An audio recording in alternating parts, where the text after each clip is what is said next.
Honorable Bukosa, you will recall that that issue was raised in this house last week. And I directed that the only time there's a head count is when there is a definite vote on the Constitution or such other vote that is required. At this time, I do not see the requirement for that because members have keyed in. All these members, all the members who are in this house have checked in and they will vote. And the vote is verifiable. So, honorable members, let us proceed. Kindly log out, honorable members. Log out, honorable members. Let's log out. And honorable members, if you certify that your slot is not working, kindly move to another one.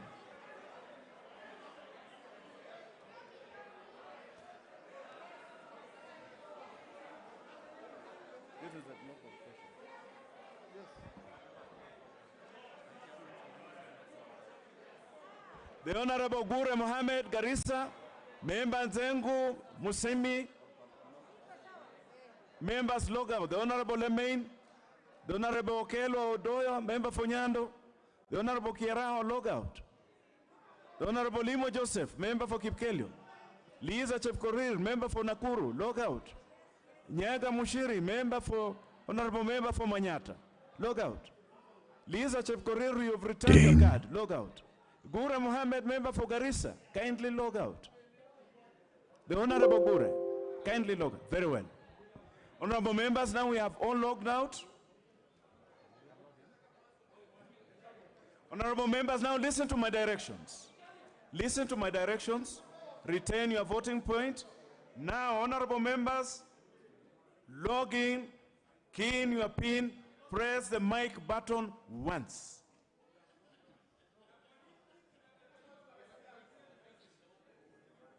You have 90 seconds to do this.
Honorable members, vote now.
They don't understand it.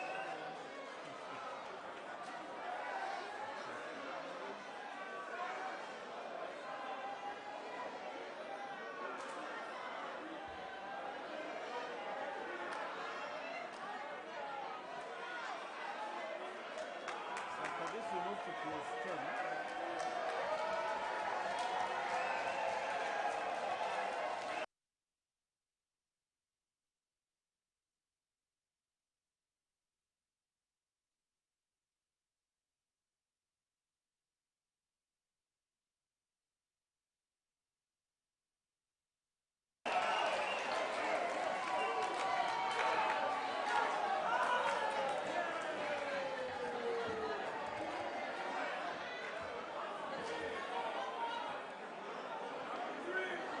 Honorable members, order.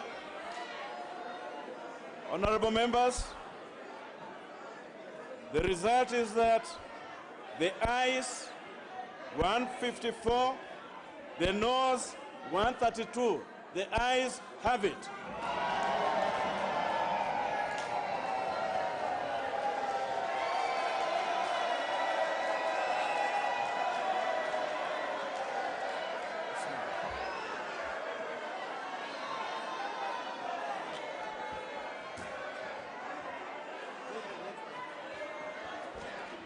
Clause 10.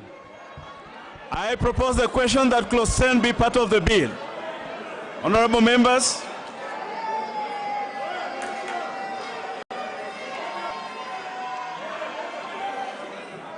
order members.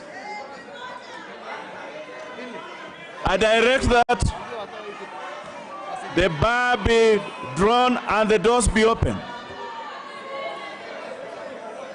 Honorable members, there is a proposal by the Honorable Barasa Didmas to delete clause 10.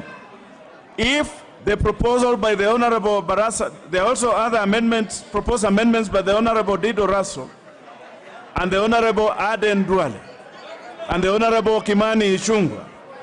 Honorable members, if the proposal by the Honorable Didmas Barasa passes, then the other proposed amendments will fall, by the way. So we shall have the proposed amendment by the Honorable Barasa proceeding. The Honorable Barasa, you have the mic.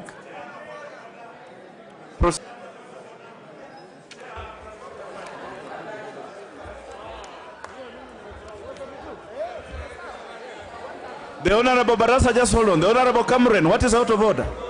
The Honorable Cameron. Oh, it is Kimani.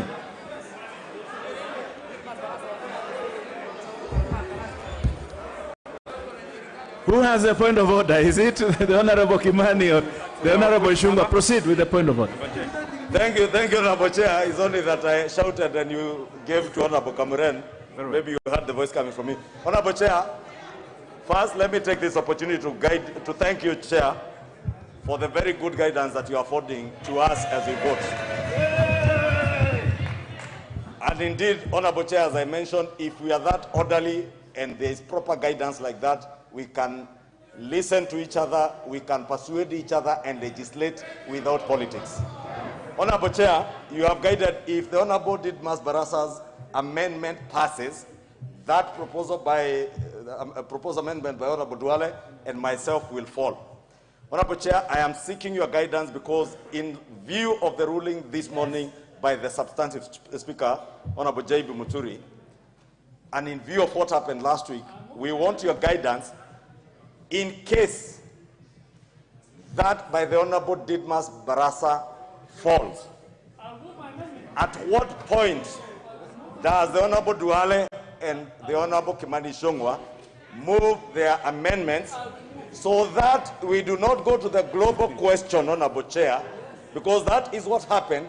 The global question was put, and after the global question was put, the Speaker ruled this morning that beyond that global question, no further amendment can be moved on that clause.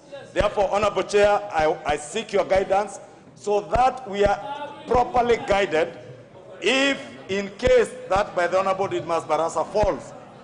Do I move at that time before the global question, or do we wait for you to move the global question? The Honorable Kimani Ichung'wah. The Honorable Kimani Ichung'wah, this is the procedure. The Honorable Barasa's proposal is to delete. If his proposal is carried, then there will be nothing that you will be able to amend. Now, if his proposed amendment to delete fails, that means the provision as provided for in the bill will be available for you to amend. So immediately it fails, then you will have the opportunity to move your proposals to amend. So that is, I will give you that opportunity from this point. Don't worry. So can we have the Honorable Barasa proceed, Honorable members? Proceed, the Honorable Barasa, please. Thank you, Honorable Chair, for giving me this opportunity. I seek to to delete clause 10. This clause, Honorable Chair, that says that if a member promotes the ideology of a different political party, then that person is seen to have resigned from that political party. Honorable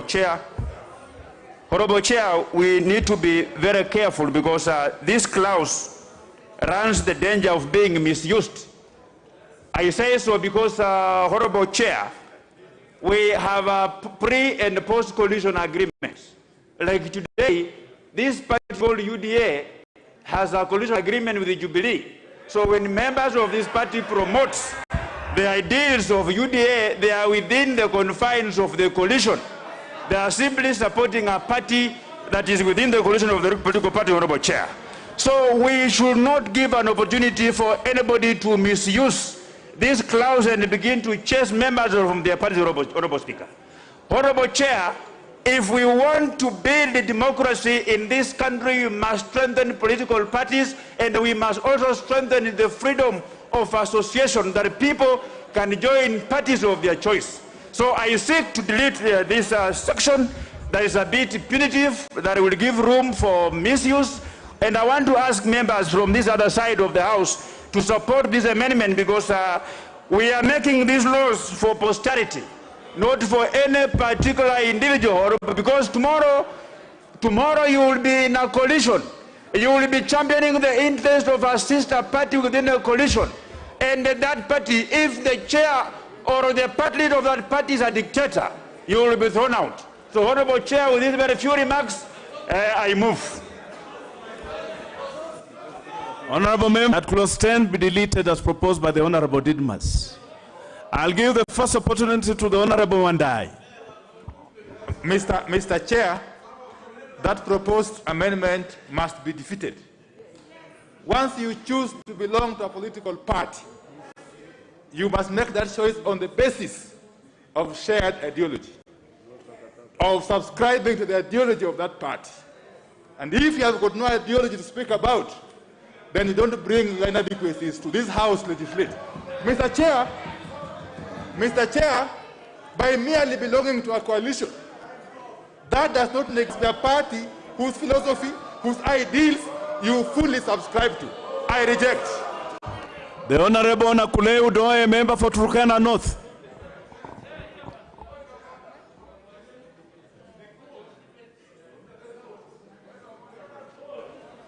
Thank you, Chair. Chair, I wish to support the amendment by Honorable Didbas Barasa on the basis that parties evolve just like the history itself evolves. If you look at the history of Kenya since independence, we have moved from parties to parties, but there must be a framework. Some of our colleagues who are saying that you must share an ideology, they have moved over 5 years, five parties since 1992 to date. So the best thing to do is to differentiate legislators from cows. Cows do not follow instructions, but leaders and legislators evolve over time and they make changes. With those few remarks, I support the amendment. The Honorable Manzo.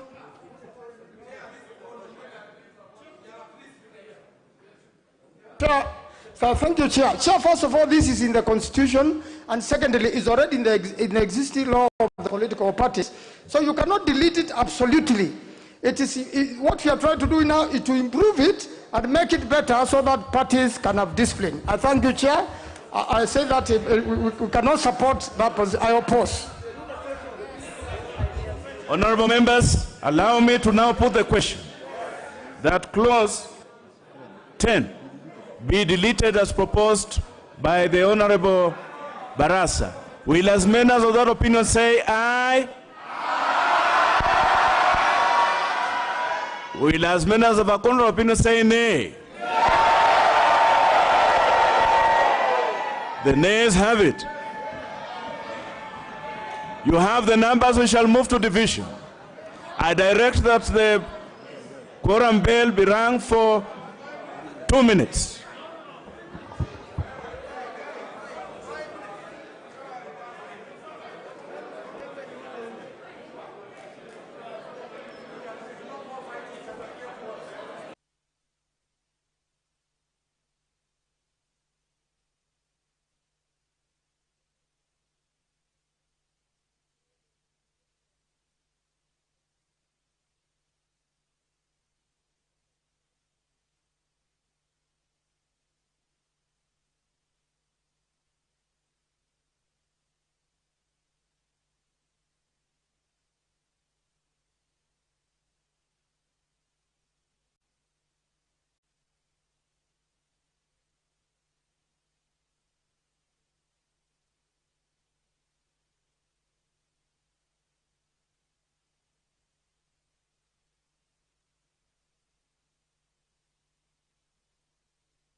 Honorable members, order.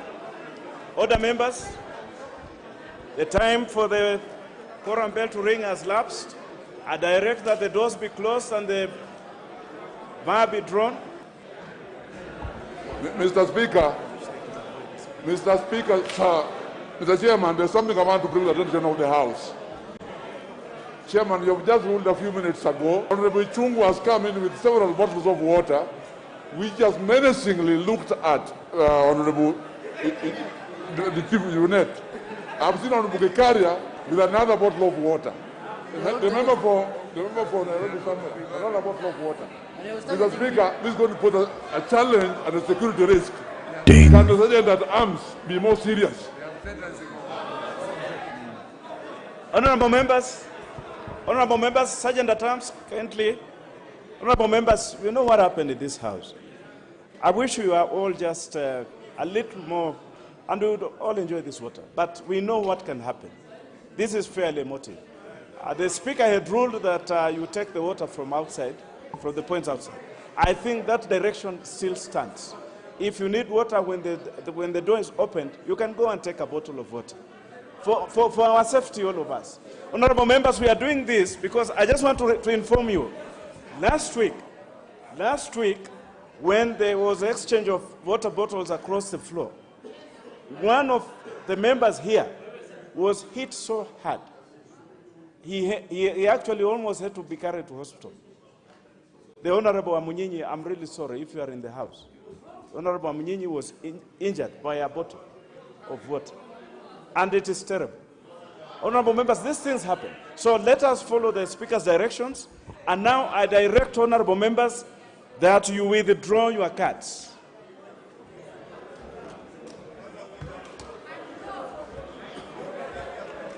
Log out, honorable members.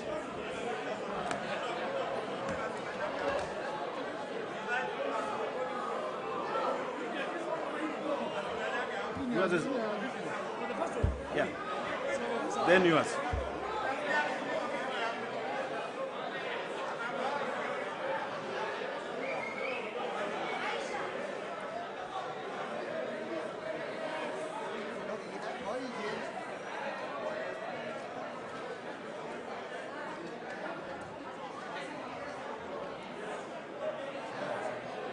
The Honorable Olakome, the Honorable Cameron Charles, member for Baringo South. The Honorable Okelo Odoyo, member for Nyando. The Honorable Mwangi Mburu, member for Lari. The Honorable Mwangi Mburu. Yes, honorable members, now it is clear. Honorable members, allow me to speak without this for just this purpose. Honorable members, this is a proposal to delete clause 10 proposed by the Honorable Didmas Barasa. Just hold your horses. I'm just reminding you of what the question is. So, honorable members, I now direct that you reinsert your cards to log in, key in your PIN, and press the mic button once.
Gikari anda piga kura.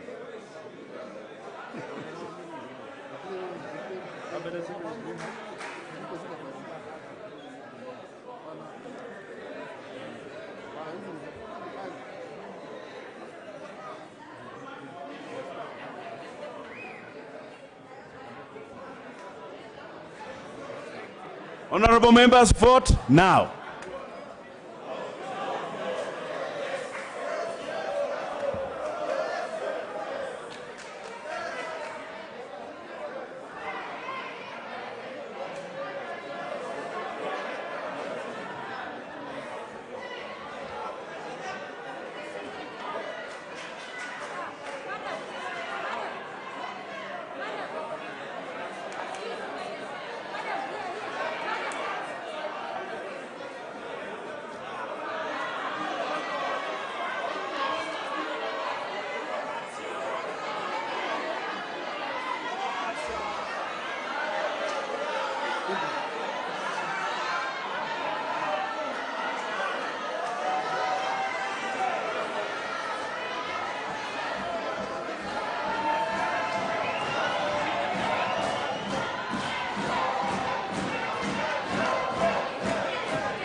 Order, members.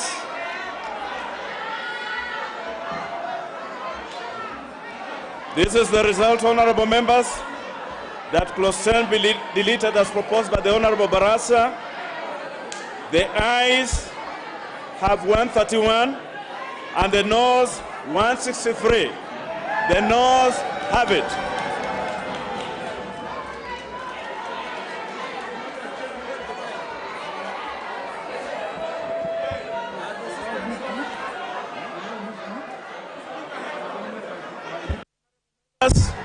Honorable members, you will recall that I directed that if the proposal by the Honorable Barasa is not carried, then the rest of the amendments to this will be debated.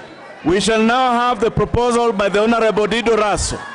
The Honorable Dido Raso proceed to prosecute your proposed amendment.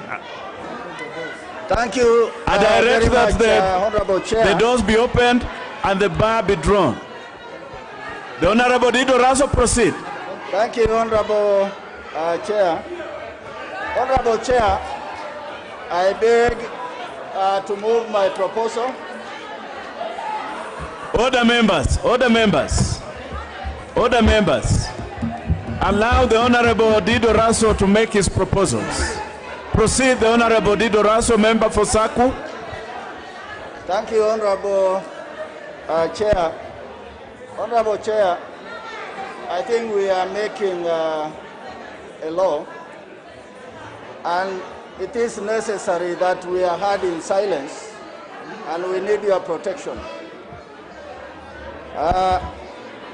Honorable Chair, I beg to move a proposal as per the order paper, in that, Honorable Chair, as per the Principal Act,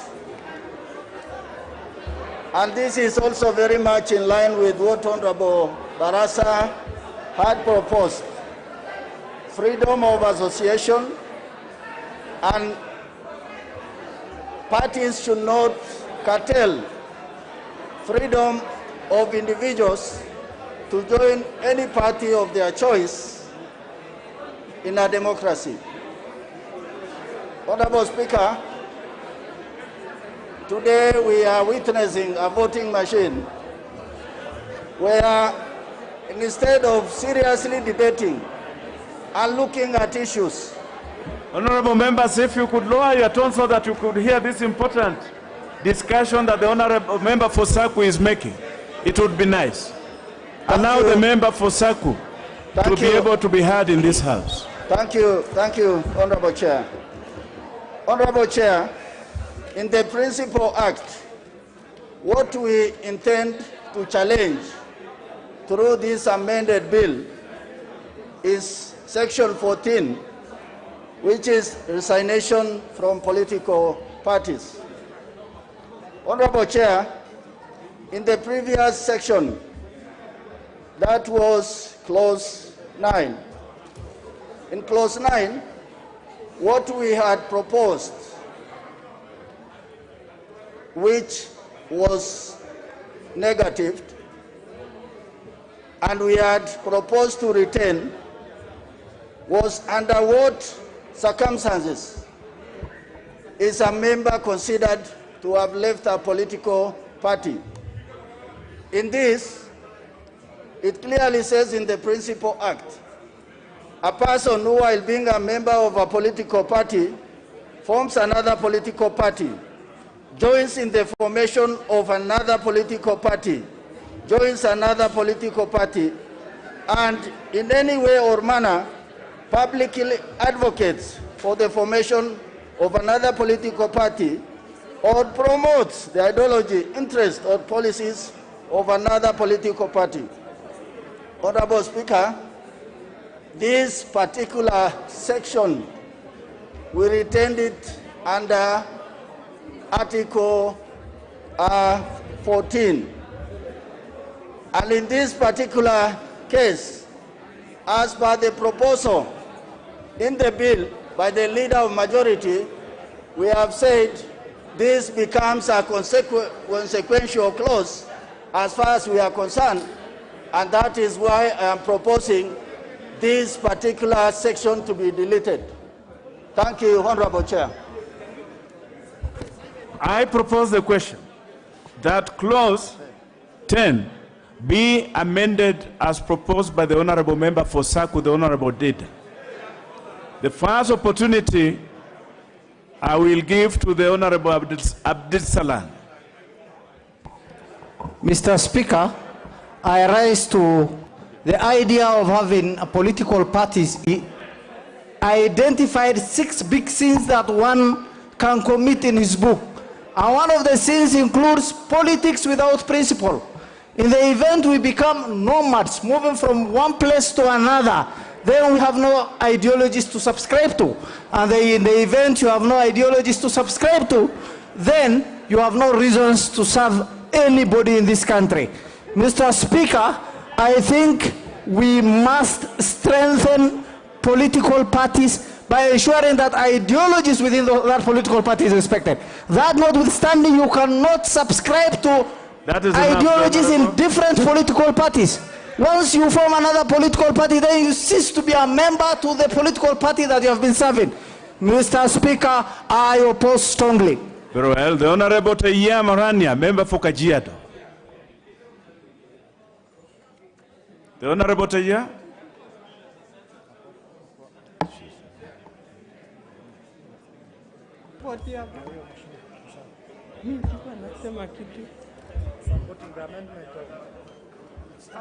Yeah?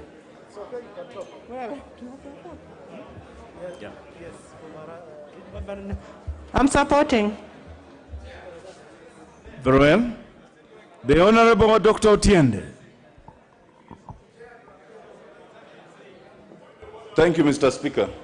Mr. Speaker, this proposal by the Honorable Raso must fall, for the same reasons that the proposal by Honorable Didmas Baraza did fall. But it's even more serious, Mr. Speaker. He proposes a deletion of subsection 1 and leaves subsection 2 to 6. Subsection 1 is the substantive section. Subsection 2 to 6 is the procedure. You cannot delete the substantive part and wish to leave the rest. It is illogical, and these whole proposals aim to bring political hygiene. I oppose, Mr. Speaker. The Honorable Iringo Kubai.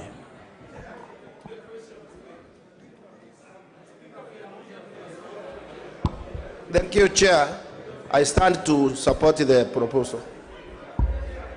Honorable members, I now put the question that clause 10 be amended as proposed by the Honorable Raso, member for Saku. Will as members of that opinion say aye?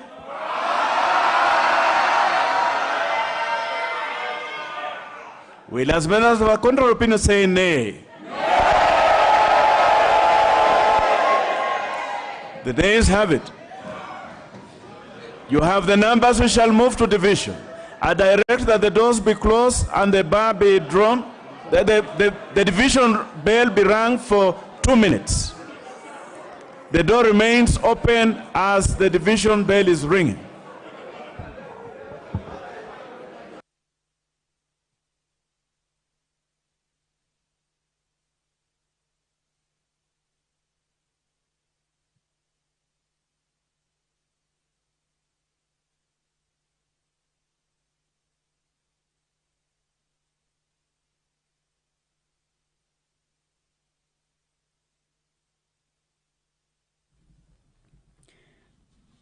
All right, the chairperson who's overseeing the committee of the whole house on the debate on the amendments proposed in the political parties bill, Honorable Christopher Omulele has just ordered that the bell be rung for 2 minutes to enable members go for division. Just like the other division processes that they've done, this one, they will also be voting electronically. But they are voting on the amendments proposed by Saku Member of Parliament, Honorable Dido Raso, on the amendments to Clause 10. That the Clause 10 of the bill be amended in the proposed new section 14A by deleting subsection A, by deleting subsection 1, I beg your pardon. A look at the bill and clause 14, subsection 1, says that a person who, while being a member of a political party, shall be deemed to have resigned from that party if that person forms another political party, if that person joins in the formation of another political party, if that person joins another political party, and if that person in any way or manner publicly advocates for the formation of another political party. Order members, order members. Order members, the time for the bell to ring has lapsed. I now direct that the door be closed and the bar be drawn so that we can move on to voting. Honorable members, kindly ensure that you are close to your voting point, to a working voting point, so that we can make progress. Honorable members, I'll allow 1 minute so that members can take their positions. 1 minute, take your position where your voting point is.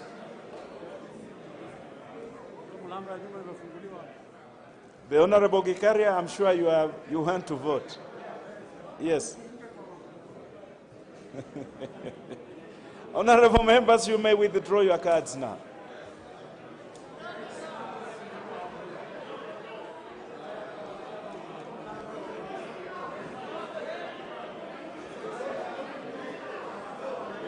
Honorable members,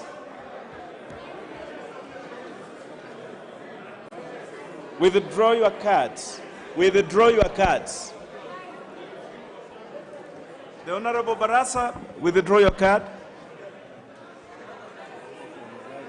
The member for Lugari, my brother, the Honorable Mboko.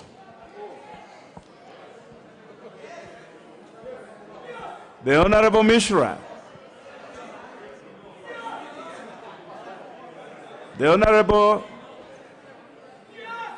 George Masharia, member Fondia. The Honorable Adagala. The Honorable Amunyinyi, kindly withdraw your card. The Honorable George Masharia, member Fondia. The Honorable GK. I don't see you. The Honorable GK. The Honorable Majimbo Kalasinga, withdraw your card, please. The Honorable GK. Anybody sitting next to Honorable GK? The Honorable George Masharia, member Fondia. Very well. Honorable members, we are now ready. Now listen to my instructions, honorable members. I now direct that you reinsert your card to log in and key in your PIN and press the mic button once.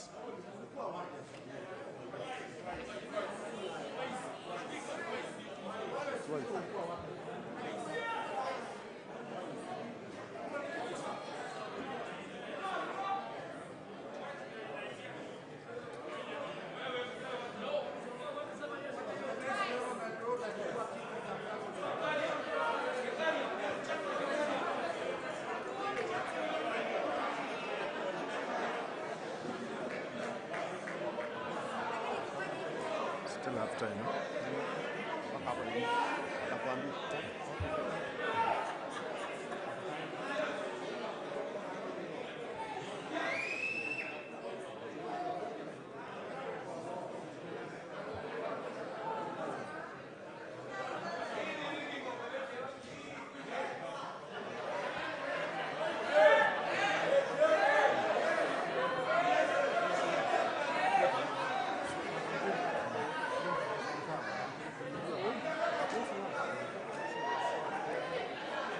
Are we ready?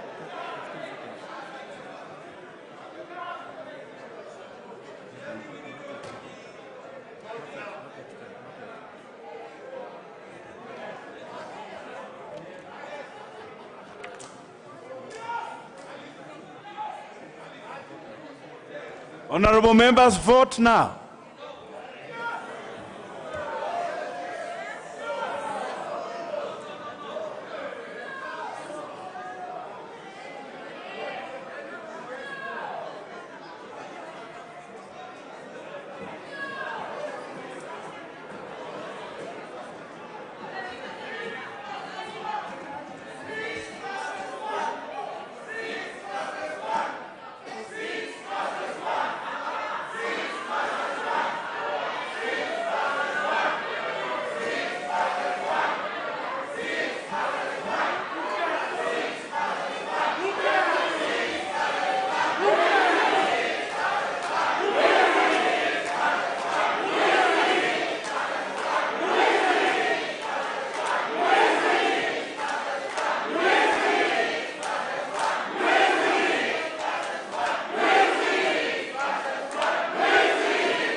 Order members.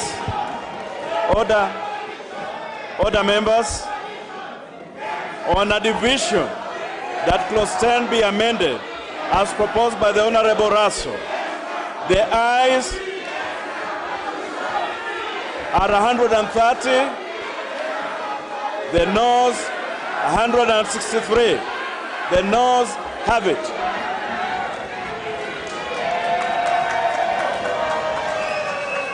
Honorable members, the reason why we moved with the proposal by the Honorable Dido Raso is that the Honorable Dido Raso was proposing to amend, to delete the entire subsection 1 of clause 10. And now the Honorable Aden Duale, the member for Garissa, proposes to delete only subsection 1E of clause 10. And we shall now therefore move to the proposal by the Honorable Aden Duale.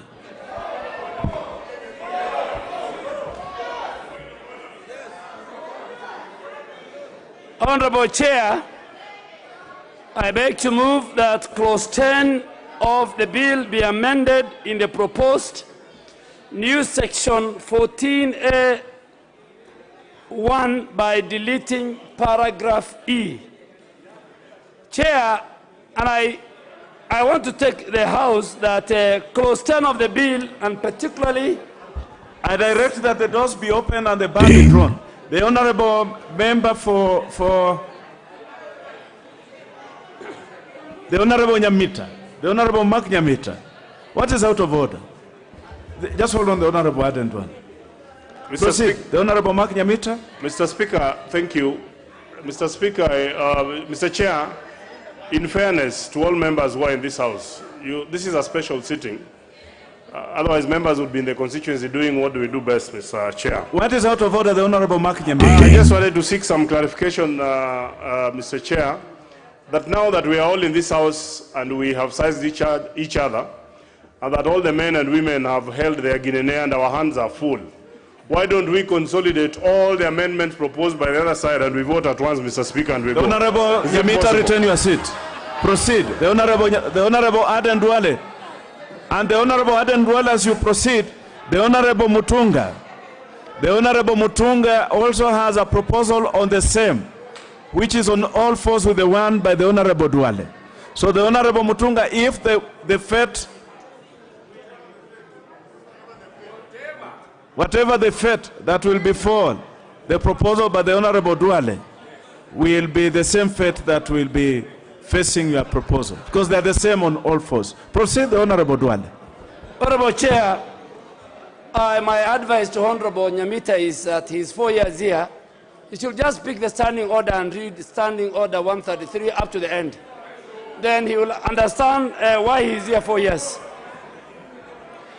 Chair, I beg to move that Clause 10 of the bill be amended in the proposed new Section 14A1 by deleting paragraph E. Chair, Clause 10 of the bill in that proposed amendment I'm deleting provides that a person, while being a member of a political party, shall be deemed to have resigned from that party if the person promotes the ideology, interests, and policies of another political party. Chair, this provision, and it will go to court, this provision is unconstitutional because it contradicts Article 38 of the Constitution. And what does Article 38 of the Constitution says? That is the article that gives and provides every citizen, including members of Parliament, the right to campaign for a political party or cause, or free to make political choices. Mr. Speaker, this particular article outlaws the political rights of an individual, and the most cherished chapter in our Constitution, Mr. Speaker, it is the Bill of Rights. The Bill of Rights, and that is why, for it even to be amended, you must seek the concurrence of the people of Kenya through a referendum. Mr. Speaker, you cannot create political parties owned by individuals that will cajole the interests of that member and the people he represents. And Mr. Speaker, a classical example is that Jubilee, the former Jubilee, and the Jubilee that is in ICU, was formed as a result of the collapsing of 14 parties. Today, that Jubilee, which had a national outlook, fall into the hands of crooks and brokers and drunkards. Shameful.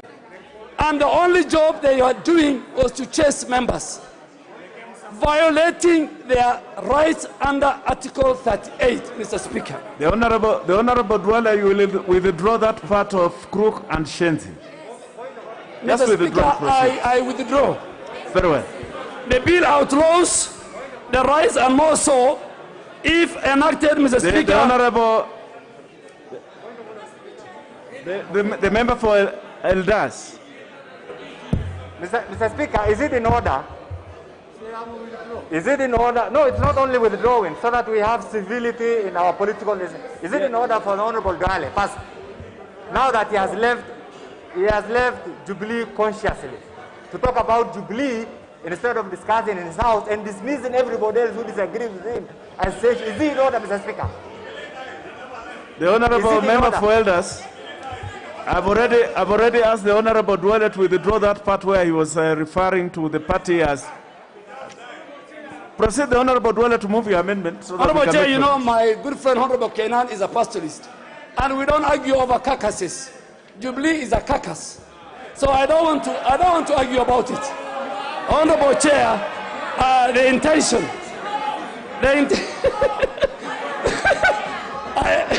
I agree with Honorable Member for Kieni. I will leave you alone. Honorable Chair, the Honorable Duale. The intention of this. The Honorable Duale. The Honorable Duale, you know you have a proposal here to make. But when you call other people who are still in that party as carcasses, then it is not good. Just withdraw it and proceed and make your point. Chair, I have withdrawn, but the country and the people have heard. Thank you. So at least the people have heard, but on Hansard I have withdrawn and apologize. So, Mr. Speaker, I want to tell members sitting here, as my final word, today you might feel you are safe in your party. I am telling you, do not make a law unless you are in a party that is run through a cult system. If that is a party, fine, but in a democratic party, if you feel you are safe, your day will come. I want you to internalize this amendment of Honorable Duale, member for Garissa. I propose. Ding. Honorable members, I propose the question that clause 10 be amended as proposed by the Honorable Duale, member for Garissa. I see interest from the Honorable Dr. Makali Mulu, member for Kitui Central. Yeah, thank you, Mr. Chairman. You know, Mr. Chairman, I want to oppose this amendment because this is, Mr. Chairman, this clause is discussing a member of a political party. If you decide to join a political party, it is important, Mr. Chairman, you are there to the ideology, interests, and policies of that party. If you want to promote another party, just resign, go to that other party, and seek fresh mandate, Mr. Chairman. We are wasting time with the unnecessary amendments here. I oppose. The Honorable Ntwiga Munene, member for Chuka Igamba Ng'ombe. The Honorable Munene. Give the Honorable Munene the mic.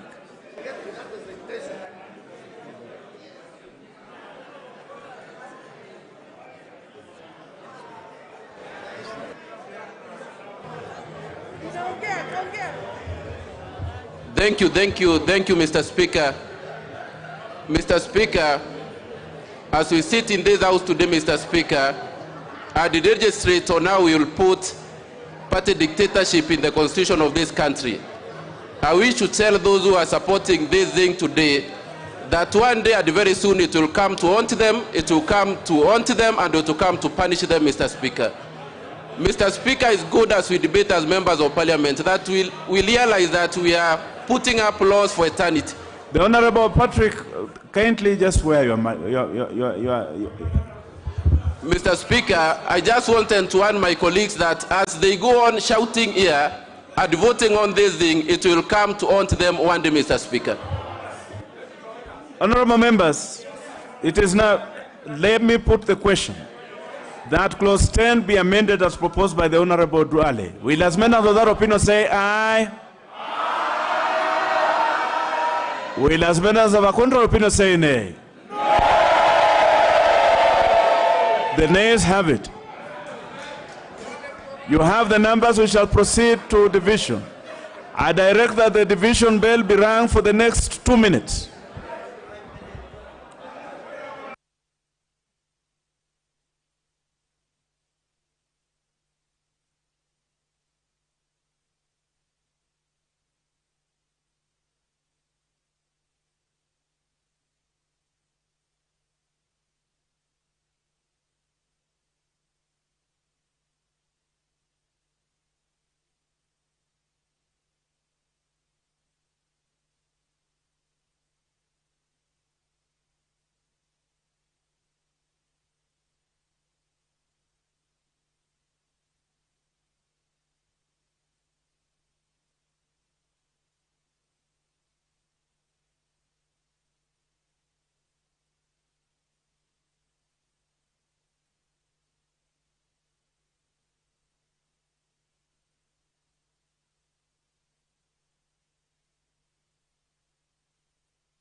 Order, members. Order. Order, members. The time for the division bell to ring has lapsed. Members, return to your positions to reach their positions of voting. 1 minute. I direct that the doors be closed and the bar be drawn. Members, you have 1 minute to reach your positions of voting.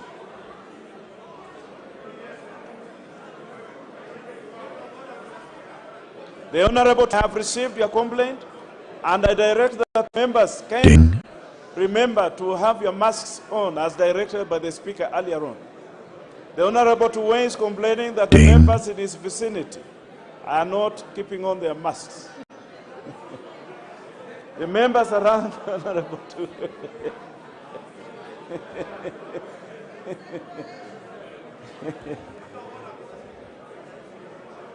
Honorable members. Honorable members, I now direct that you withdraw your cards. Honorable members, withdraw your cards.